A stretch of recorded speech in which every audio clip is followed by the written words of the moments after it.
오늘은 이제 에스라 7장 1절로 5절까지 이제 하나님 말씀 전하겠는데, 이 에스라서가 이 10장까지 있거든요. 그런데 이 7장부터 이제 확 달라지죠. 7장부터 이제 확 달라져요. 그래서 7장을 이제 전후로 에스라서가 이제 두 개로 크게 나눠지는데, 두 번째의 이제 파트가 7장에서부터 나옵니다.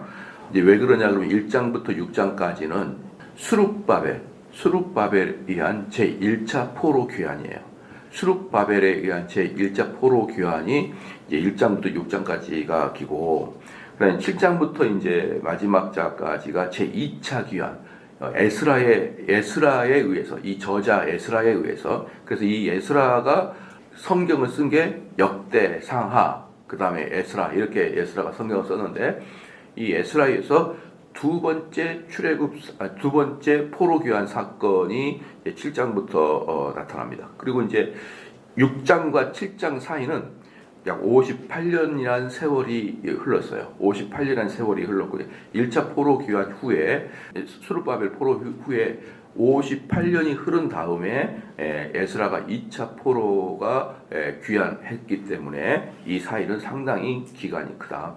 이 58년 동안 상당히 그 침묵하는 기간이 있었는데, 이 기간 동안에 그 이스라엘에는 특별히 어려움이 없었다. 특별한 어려움이 없었고, 그리고 페르시아에게 잘 순종했기 때문에 페르시아하고 관계도 괜찮았었다. 그리고 요 사이 58년 동안 1차 포로 귀환, 2차 포로 귀환 사이에 제일 유명한 사건은 에스더의 사건이 이 사이에 끼어 있다라고 보면 되고, 그 다음에 3차 귀환은 어디 있냐면은 이 에스라에 나오지 아니하고 느헤미야서에서 3차 귀환이 나오게 되는 것이죠. 그러니까 1차 귀환은 수룹바벨에 의해서 되는 것이고, 2차 귀환은 에스라에 의해서 되는 것이고, 3차 귀환은 느헤미야에 의해서 이끌어지게 되겠습니다. 그래서 이제 여기서 에스라까지 2차 귀환까지 나오는 것이고, 그러면은 2차 귀환 때 에스라와 그 다음에 3차 귀환 때 느헤미야의 그 차이는 뭐냐? 그 어떤 그 해석상 그 어떤 그 내용의 차이가 있냐고 할 때, 이 에스라는 앞에 수룹바벨은 성전을 건축했잖아요, 그죠? 앞에 수룹바벨 때는 성전을 건축했고, 이제 에스라 때는 그 성전을 건축한 그 성전 건축에 모세 율법을 따라서 제사법, 그다음에 다윗의 반차를 따라서 제사장과 레위지파의 반차를 만들어서 속에서 소프트웨어를 발전시킨 게 에스라라고 할 수 있죠. 그래서 첫 번째 수룹바벨은 성전을 건축, 그 다음에 에스라는 그 성전에서 건축하는 제사와 예배와 또 여러 가지 그 뭐라 할까요? 아이들을 가르치는 것. 그 제사장과 레위지파들이 어떻게 일할 것인가, 이런 것을 다 갖췄던 것이 에스라고, 이제 여기서 비해서 느헤미야 같은 경우는 이제 성전에 밖에 있는 성전의 벽을 이렇게 다 이제 하게 되므로 이 3차 귀환까지 하면서 이제 완전히 마무리가 된다라고 할 수 있어요. 그러니까 이제 여기서 이제 정확하게 이 순서가 정확하게 중요한 것 같아요. 먼저 그 교회 건물이 있어야 될 거 아니에요. 건물이 있어야 될 것 같고, 그렇잖아요. 그럼 건물이 있는 다음에는 또 뭐가 있어야 되겠습니까? 거기서 이제 목회자의 또 여러 사역자들의 사역이 정확하게 이제 정비를 하는 그런 것이 필요하겠죠. 그 다음에 또 이제 필요한 게 뭐겠습니까? 벽을 쌓아야 되는데, 그 벽은 뭡니까? 외부와 교회가 단절될 수 있도록, 외부와 교회가 단절한 개념보다는 좀 구별될 수 있도록, 외부의 세력이 침범하지 못하도록 외부의 벽을 치는 것. 이런 순서들이 대단히 중요하다라고 이제 할 수가 있습니다. 그게 순서다라고 할 수 있어요.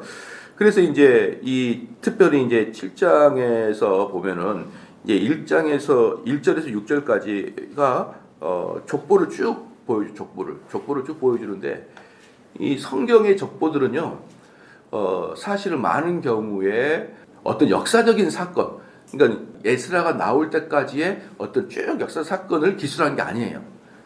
마태복음 1장에서도 족보가 나오는데, 마태복음 1장도 족보가 이렇게 건너뜁니다. 누구의 아들이 누군데 사실은 그 아들이 아니라 손자고 증손자고 그래요. 근데 이제 그게 그 히브리 말로 누구의 아들이란 뜻이 벤이라는 뜻이거든요. 그 벤야민은 야민의 아들 이런 뜻이에요. 그래서 벤자가 들어가는 것은 아들인데 그 벤자는 아들이기도 하고 또는 자손이라고 하기도 해요. 그렇기 때문에 직접 아들이 아니라도 손자, 증손자라도 그 벤에 들어가기 때문에 굳이 이스라엘의 족보들은 1대, 2대, 3대를 정확하게 역사적 기술을 할 이유도 없고 그렇게 하지 않습니다. 성경에서는. 그래서 성경을 보면서 여러분이 역사를 따진다 그러면 다른데요? 라고 이제 할 수 있는데 전부 다 벤을 아들이라고 쓰지만 이스라엘에서는 벤이 자손 또는 후손 이런 개념이 있기 때문에 전혀 이렇게 딱딱 맞고 그러진 않아요. 그러면 이제 마태복음 1장에서의 그 족보의 목적이 있어요. 이스라엘은 족보의 목적이 있다고. 그 족보의 목적이 뭐냐면 마태복음 1장은 예수님은 다윗의 자손이다라는 것을 보여주려고 마태복음 1장의 족보가 쓰여진 거라 그러면 이 에스라서 7장 1절로 6절까지의 족보의 내용은 뭐냐면 이 에스라가 아론의 직계 후손이다. 대제사장 아론의 직계 후손이다. 이게 에스라라는 것을 보여주기 위해서 이 족보를 쓰는 것이죠. 그래서 이제 이 보면은 나오는데 뭐 몇 명을 우리가 뭐 알 필요가 없고 몇 명만 딱 알면 돼요. 그랬구나. 그래서 이제 이 건너뛰고 막 손자, 막 증손자 막 이렇게 나오는데 그냥 건너뛰거든요. 건너뛰는데 여기서 그럼 왜 어떤 사람이 족보에 나오냐 그러면은 아론의 후손들 중에 그 제사장의 빛나는 사람들만 딱 기록을 한 거예요. 왜? 에스라가 제사장의 자격이 있다. 에스라는 제사장의 가문의 출신이다. 그러니까 에스라는 제사장의 가문이 그 자격이 있다라는 걸 보여주기 위해서 유대인들 사이에서 유명했던 그 제사장들만 이렇게 딱딱 찍어가지고 어디까지 올라가야 되는 거예요? 아론까지 올라가게 되므로 이제부터는 에스라가 이 성전의 내면을 가꾸고 성전에서 이루어진 일과 여러분들에게 성경을 가르치고 설교를 할 수 있는 이런 자격이 충분히 있다라는 것을 보여주는 것이 바로 에스라서 7장의 족보라고 말할 수 있습니다. 그러면 이제 에스라서 1장부터 6장까지 제가 어저께까지 봤던 것은 뭐냐면 이 성전이 재건되었다. 이게 이제 하나님의 집의 첫 번째 과제물을 이행했다 그러면 이제 이 에스라서 이 두 번째 파트 7장부터 마지막에 10장까지 이제 문제가 핵심이 뭐냐 그러면은 첫 번째는 어떻게 이 제사를 다시 할 것인가도 있지만 또 하나 뭐냐면 이 제사를 드릴 사람이 누구냐는 거예요. 그러니까 참된 이스라엘 사람이 누구냐? 이 에스라서 두 번째 파트는 참된 이스라엘 사람이 누구냐? 이제 봐보세요. 에스라서 1장 봅시다.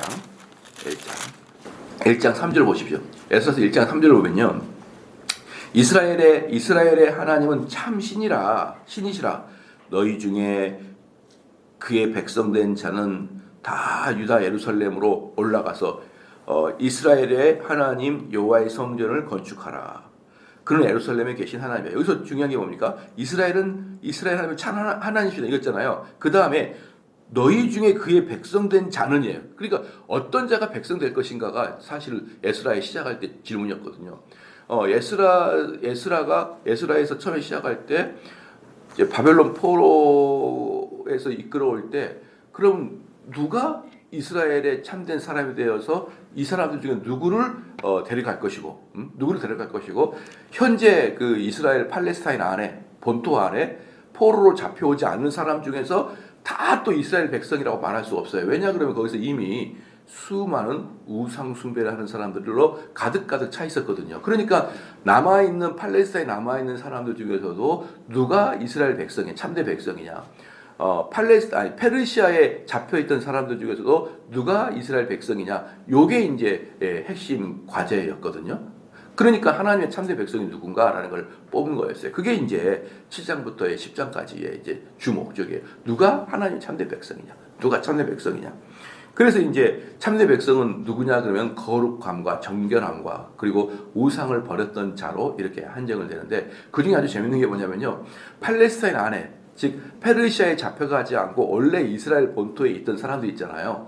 그런 사람들 중에 누가 참된 이스라엘 백성이냐고 말할 때 이방 여자랑 이혼한 사람 이렇게 표현합니다. 이방 여자랑은 이혼한 사람. 그만큼 그 뭐라 그럴까요? 우상에 강력하게 물들어 있었다라는 걸 볼 수 있고, 그 우상을 빠져나오려 그러면은 이방 여인과 이혼을 하여야만 빠져나올 수밖에 없었기 때문에 이방 여인과 이혼한 사람을 이렇게 한정을 짓기도 합니다. 그래서 이제 참 본다 그러면은 그렇죠. 우리가 믿지 않는 사람하고 결혼하는 게 얼마나 어려운 일인가요? 어려운 일에서 사람들이 가끔 그러잖아요. 믿지 않는 사람과 결혼하는 것 중에서도 그래도 믿지 않는 사람을 그때를 기점으로 전도할 수 있는 기회가 생기지 않습니까? 라고 그러는데, 그래요. 이제 그 성경에는 단 한 번도 선교와 전도를 위해서 결혼을 한다는 것은 없고요. 일단 그는 없고, 성경에는 없고. 두 번째, 만약에 여러분들이 결혼을 해서 정말 배우자가 여러분을 따라서 결혼을 이제 한다고 칩시다. 아니, 그 신앙생활을 한다고 칩시다. 결혼을 해서 신앙생활을 해요. 여러분의 결혼하기 전에 약속을 하겠죠. 당신이 나랑 결혼하려면 꼭 약속이 있는데 신앙생활을 같이 해야 되는 겁니다. 라고 약속을 해놓고 약속을 지키기 위해서 이제 교회를 다니죠. 자, 그런 사람들 목회하다 보면은 꼭 봅니다. 결혼하기 전에 약속을 해가지고 교회를 같이 다니는데 그들은 항상 귓가에도 복음이 안 들어가요. 귓가에도 복음이 안 들어와요. 오다가 복음이 귀에서 이렇게 딱 막혀버려요. 와서 뚝뚝 떨어지고, 그래서 그 사람이 교회 앉아있다가 나가면 바닥에 막 복음이 다 떨어져 있어요. 다 들어오지 않고 다 바닥에 떨어져 있어가지고. 세 번째는 그렇게 해서 신앙생활을 하는 사람이 있어요. 그런데 그렇게 신앙생활 하는 사람이 있는데 그 사람들이 신앙생활 할 때까지 어마어마하게 오랫동안 고통을 당하게 되어 있어요. 그 사람이 신앙생활 할 때까지 어마어마하게 고통을 당하게 됐고, 그리고 100에 1명, 1000에 1명 중에 전도했던 사람보다 더 신앙이 좋아진 사람이 어쩌다가 제가 지금까지 신앙생활을 하면서 그 전도했던 사람보다 더 신앙이 좋아진 걸 딱 한 명 봤어요. 한 명. 제가 50년 이상을 인식을 가지고 신앙생활을 했는데, 그렇게 결혼해서 전도한 그 배우자보다 신앙이 좋아진 사람을 딱 한 명을 봤을 뿐입니다. 그러니까 이만큼 불신자랑 결혼하는 것은 여러분들이 고통을 당하는 일이에요. 고통을 당. 그래서 나야 못 모르고 불신자랑 결혼을 했다만 여러분 자녀는 혹시라도 어릴 때부터 혹시 불신자에게 사랑의 마음을 가질 수 있을지 모르니까 어릴 때부터 불신자는 아예 쳐다도 보지 못하도록 여러분이 어릴 때 세뇌를 시켜야 돼요. 세뇌를. 어떤 사람은 그래요. 당신들은 자녀를 어떻게 키웁니까? 그러면요, 그 덜 떨어진 사람들이 하는 거예요. 제가 왜 덜 떨어진 사람이라 그러면요, 어줍잖게 어디서 배운 건 있어가지고 들은 건 있어가지고 말합니다. 지가 하고 싶은 거 시켜야죠. 어디서 배워가지고 언제부터 이렇게 세련됐어요? 언제부터? 여러분들은 자녀를 하나님 말씀으로 양육하고 키울 의무가 있는 사람이에요. 의무가. 그럼 의무가 있는 사람은 어떤 거죠? 어릴 때부터 무엇이 좋고 무엇이 안 좋고를 세뇌를 시켜야 될 거 아니에요. 어릴 때부터. 저는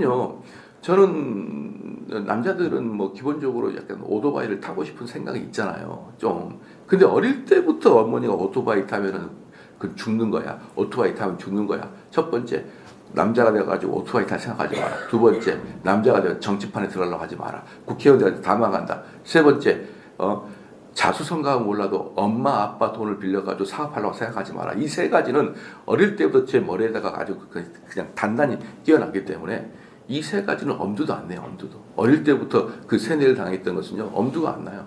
여러분들 부모님들이 자녀들을 뭘 믿고 자녀들이 원하는 걸 하라고 합니까?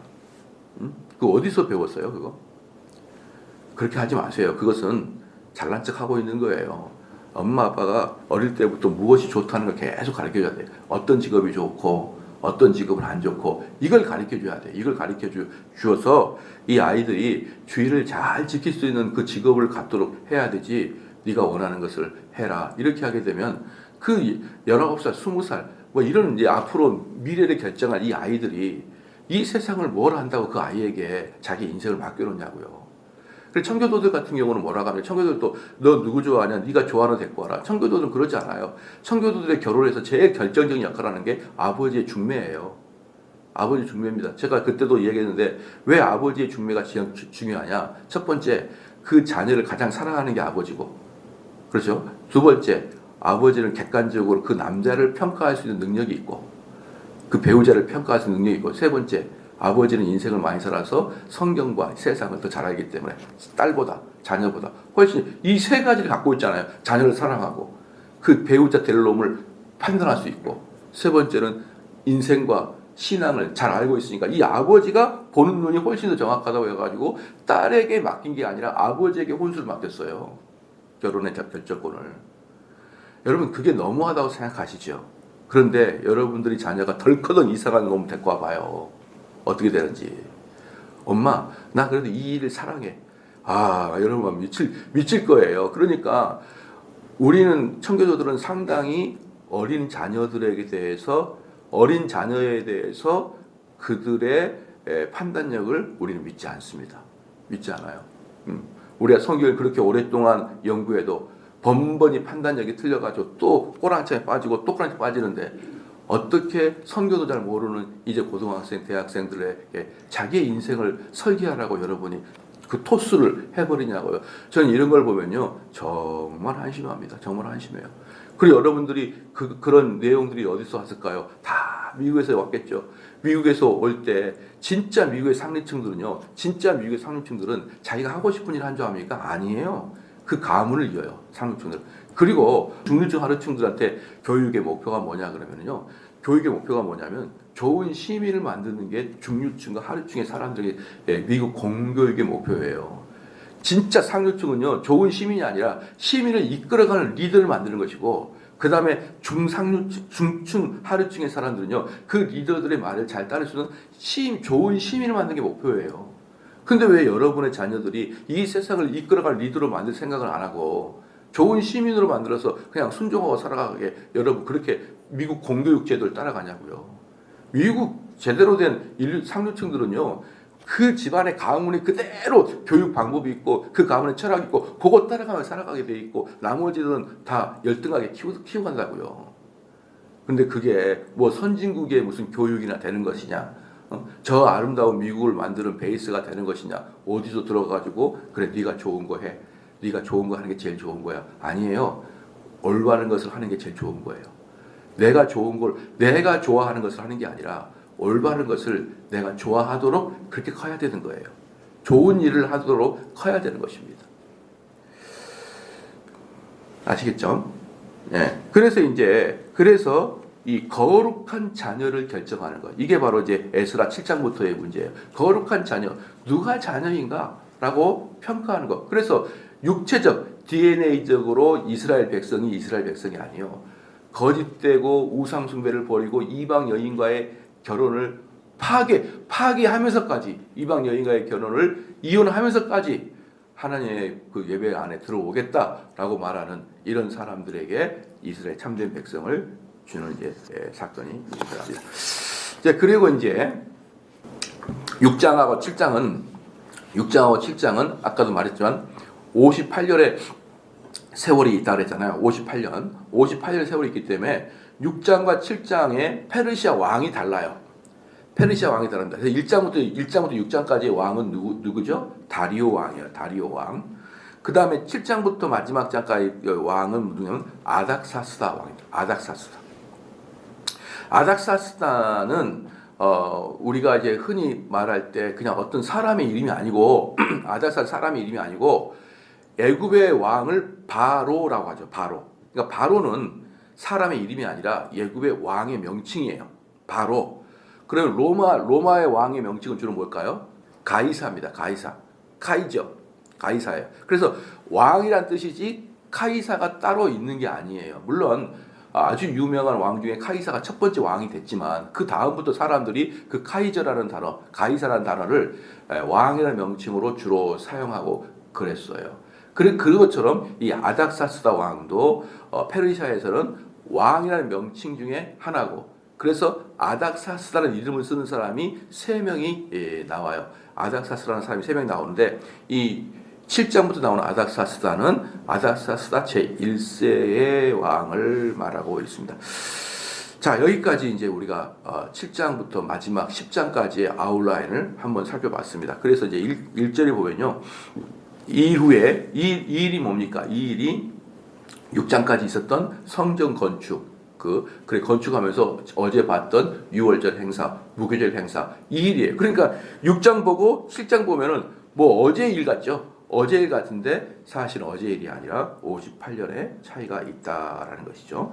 그래서 이제 여기 이제 바사왕 아다사스다가 왕위에 있을 때에 바사왕 아다사스다 왕위에 있을 때에 에스라를 하는 자가 있느니라. 그는 스라야의 아들이요 아샤라의 손자요 힐기야의 증손자. 여기서 이제 이 스라야가 누구냐? 스라야는 누구냐면은 여기서도 보면은 에스라의 아버지가 나왔잖아요. 그는 스라야의 아들이에요. 누가? 에스라가. 근데 여기서는 스라야의 아들이 아니라 한 가운데 두세 대가 있어요. 두세 대. 왜? 이 스라야가 누구냐면요. 이스라엘 사람들이 바벨론으로 포로로 끌려가기 직전에 이스라엘의 대제사장이었거든요. 스라야가. 바벨론으로 포로로 끌려가기 직전에 스라야가 대제사장인데 그때하고 지금하고 몇 년이 기간이 약 60년의 기간이 흘렀기 때문에 우리로 말하면 6.25 전쟁과 지금 정도의 차이가 된다고 말할 수 있어요. 6.25 전쟁과 지금 정도. 그렇기 때문에 그 사이 어때요? 한 3대 정도는 들어가 있을 것이라는 것이죠. 그렇기 때문에 여기서도 그러면 왜 스라야의 아들이라 그랬느냐? 그렇잖아요. 마지막 포로로 끌려가기 전에 대제사장이었으니까. 대제사장이었으니까 그 사람이 의미가 있어서 스라야를 이렇게 만들고 있는 것이죠. 그 다음에 그는 스라야요 아샤라 그다음에 아사라의 손자요. 이것도 직접 손자가 아니죠. 이미 스라야가 몇 대 손 차이가 있으니까 이 아샤라도 손자가 아니고 힐기야도 증손자가 아니에요.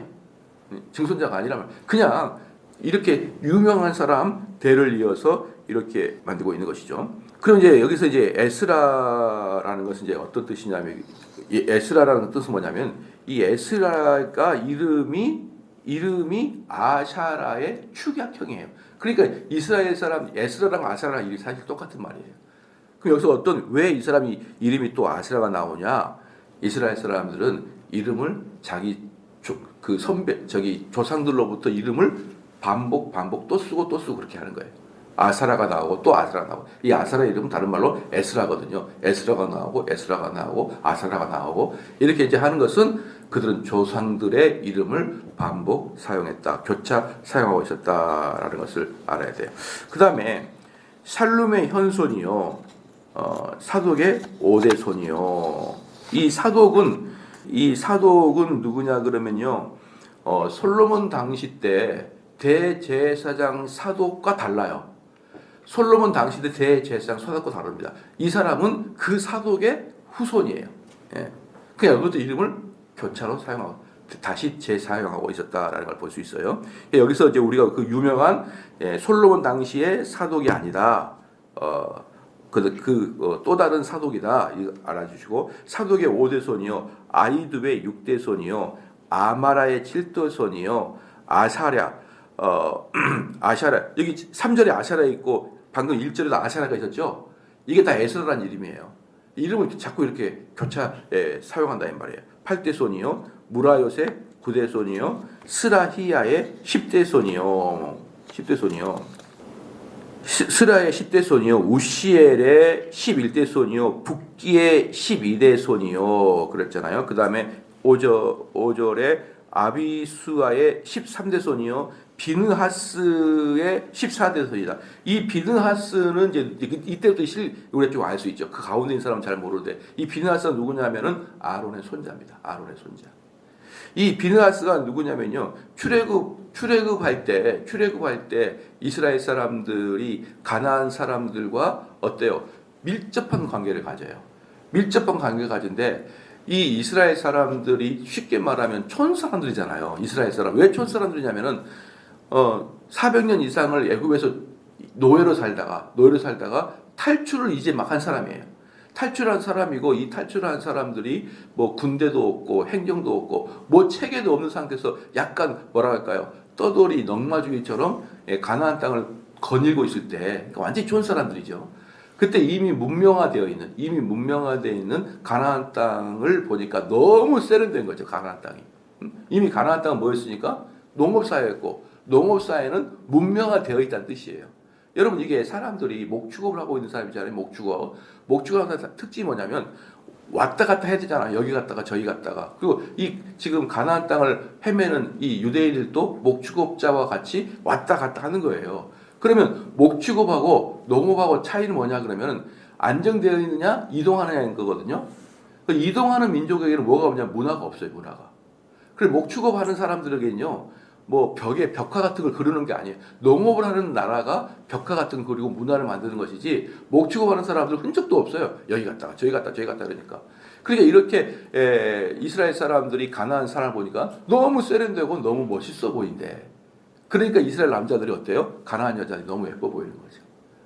그래가지고 이 가나안 이 여인들에게 이제 완전히 이렇게 빠져있던 이스라엘 사람, 특별히 발람이란 자가 아주 간교하게 이스라엘이 어떻게 하면은 멸망할 걸 알아요. 발람이란 선지자가. 그래서 어떻게 꾀했냐 그러면은 가나안 여인들과 이렇게 같이 한밤을 쓰고 이렇게 하게 되면은 하나님이 이스라엘을 진노해서 벌하실 것이다라는 꾀를 가지고 의도적으로 이스라엘 멸망시키려고 발람 선지자가 이렇게 이방 여인들과 동침을 하게 했습니다. 그러니까 계속 이스라엘에 엄청 어려움이 있으니까 이것에 대해서 화가 났던 이 비느하스가 어때요? 쫓아가가지고 이제 이 전체가 우리 이스라엘 이러면 안 된다 그렇게 이제 하고 있는데 저 침대로 또 저 텐트 속으로 또 이스라엘 남자가 또 그것도 귀족의 아들이 가나안 여인을 데리고 들어가가지고 동침을 하네요. 비느하스가 화가 나가지고 가가지고 어때요? 창으로 그들을 꼬치를 만들어서 꼬치를. 그래서 땅에다가 찍었다고 둘이를. 그것을 이제 하나님 보시고 너무 하나님 마음이 시원해가지고 그 비느하스한테 했던 약속이 뭐냐면 너희들을 통해서 제사장의 가문이 끊기지 않겠다라고 아예 언약을 해줄 정도로 약속을 해줄 정도로 비느하스에게 이렇게 하나님이 시원함을 느꼈던 거예요. 그러니까 그때 이스라엘이 그렇게 안 되고 있는데 그 결단의 시간에도 또 몰래 또 들어가고 있는 것을 보면서 어떤 영적인 분노를 가지고 찾아가서 그 잘못된 것을 도려내 버렸다라는 것이죠. 그래서 여기서부터 우리는 비느하스 같은 경우는 잘 안다. 아비수의 5절입니다. 아비수의 13대 손이요, 비느하스의 14대 손이 엘르아살은 또 누구냐 그러면요, 모세의 네 아들 중에 한 사람이었죠. 모세의 네 아들 중에 이제 한 사람이었는데 이 엘르아살의 형들이 누구냐면 나답과 아비후예요. 나답과 아비후인데 이 나답과 아비후가 제사를 잘못 드림으로 잘못된 제사를 드림으로 그 동생 엘르아살이 대제사장의 가문을 이어가고 있고 그 다음에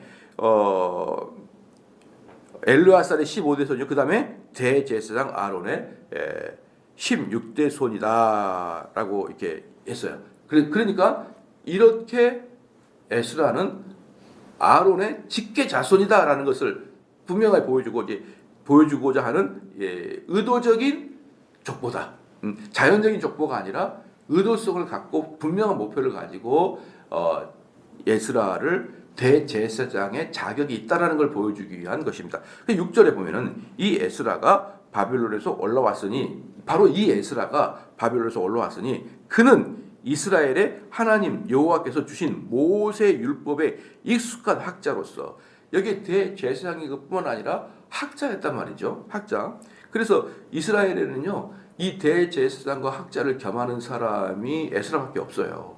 그러니까 이건 두 개 다 겸직을 하면 안 될 만큼이나 두 개 다 엄청난 일인데 이 사람은 그래. 왜냐 그러면은 에스라가 학자였던 이유는 뭐냐 그러면요 바벨론으로 포로로 끌려가 있었잖아요. 포로로 끌려가 있으니까 대제사장 역할을 할 일이 없었거든요.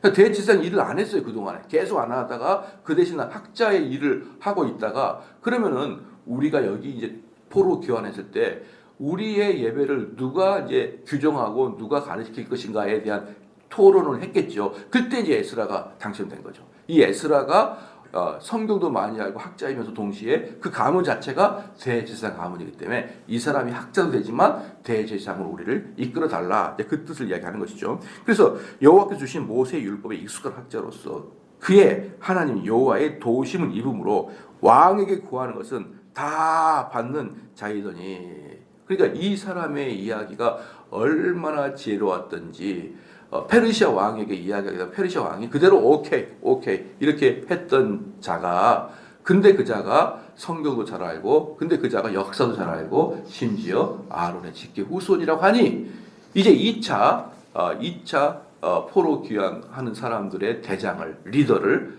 에스라로 섬기고 에스라는 이제 흩어졌고 망가졌던 이 예배를 다시 회복시키는 것으로 삼자라고 결론을 내면서 이제 그 다음에 들어갑니다. 여기서 이제 우리는 이제 알 수 있듯이 정말 이런 분들을 우리는 소중히 여겨야 돼요. 그 하나님의 법도를 잘 아는 사람들, 그렇게 학자와 같은 사람들, 또 우리 기독교의 역사를 잘 아는 사람들, 이런 사람들을 교회에 명품입니다, 명품. 교회는 여러분들이 교회 역사를 봐보세요. 교회 역사를 보면요. 이렇게 제가 지난번에 말씀드렸지만 또 죄송한 말입니다만은 교회 역사는 평신도에서 흘러간 적이 없어요. 평신도에 여기서 흘러간 적이 없다고.